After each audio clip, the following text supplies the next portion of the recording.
In the final months of 1944, Nazi Germany launched one of its most desperate and audacious military offensives of the whole of the Second World War, the Ardennes counteroffensive, better known to the Allies as the Battle of the Bulge.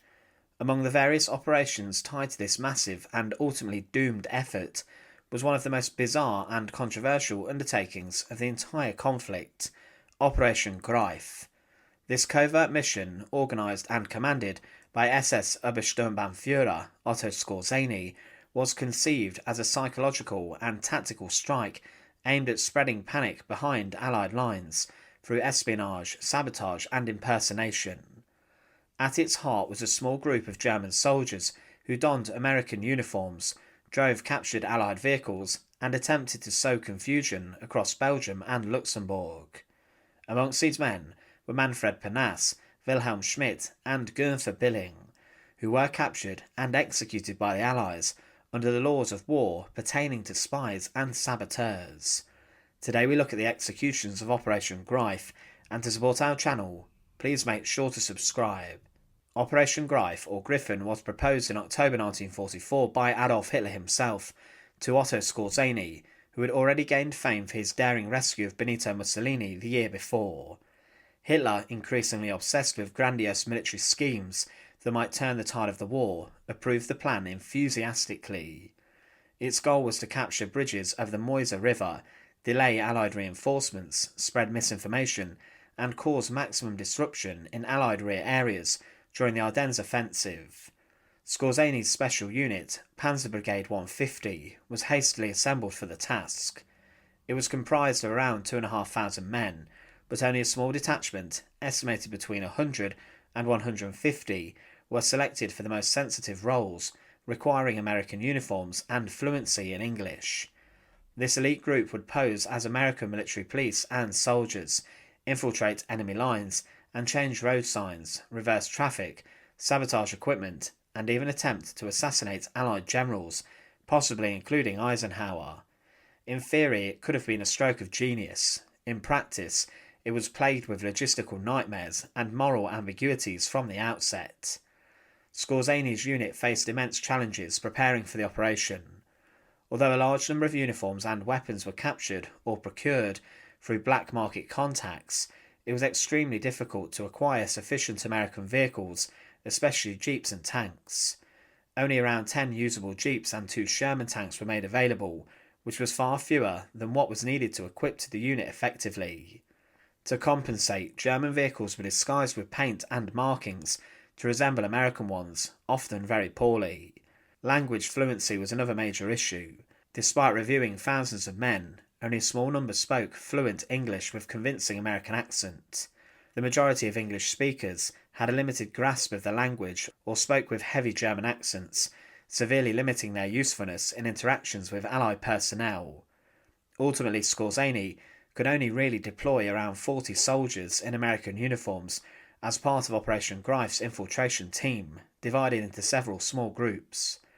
On the 16th of December 1944, Operation Greif was launched as part of a broader German Ardennes offensive. These men slipped across Allied lines in small mobile teams, beginning one of the most unusual covert actions of the war. The German commandos began operating on roads and junctions across southern Belgium and Luxembourg, near towns such as Malmedy, Stavelot, and Trois-Points. They carried out a range of sabotage actions, including switching road signs to misdirect Allied traffic, spreading false orders to confuse troop movements, destroying telephone wires and fuel depots, and even spreading rumours, including that Eisenhower was going to be kidnapped. These actions, whilst militarily minor in their effect, had an outsized psychological impact. American soldiers became suspicious of each other, often halting convoys and demanding the soldiers answer trivia questions about American culture, such as the name of the Chicago Cubs' catcher or the capital of Illinois, to verify their identity. Panic spread so widely that even General Eisenhower was confined to his headquarters for fear of assassination. Roadblocks multiplied, delays grew, and the fog of war thickened, but it wasn't long before the infiltrators began to be caught. The effectiveness of the operation was hampered not only by limited resources and language skills, but also by a lack of coordination. Many of the disguised commandos were stopped at checkpoints and quickly exposed, some for using German expressions, others for not knowing proper American slang.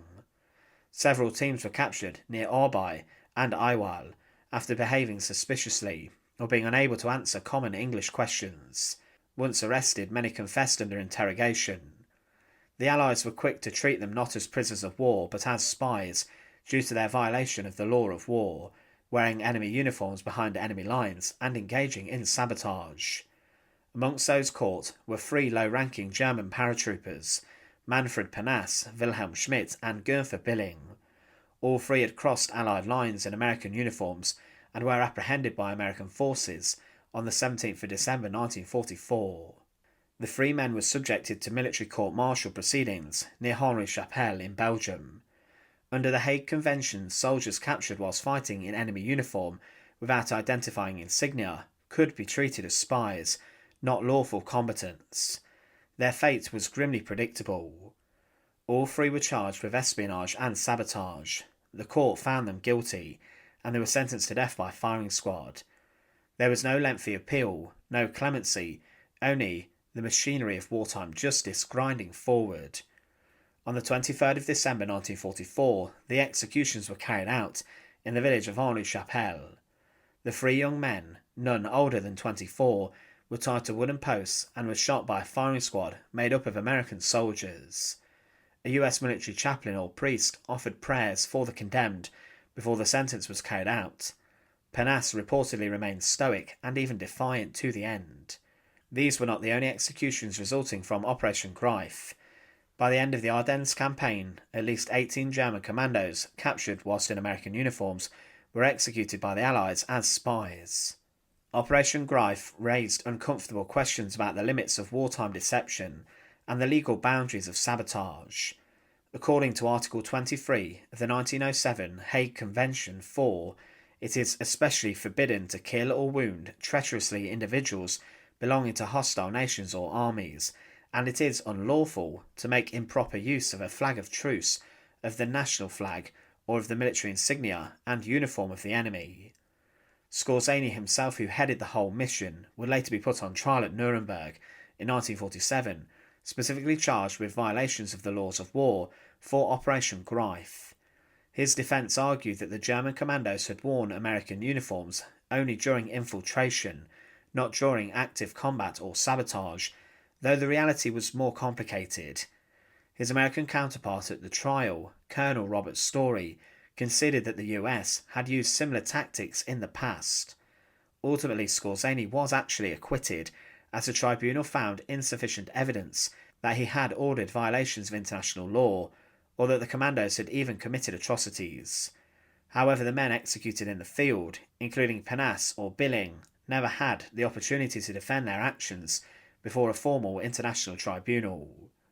The story of Operation Greif is one of deception, desperation and death.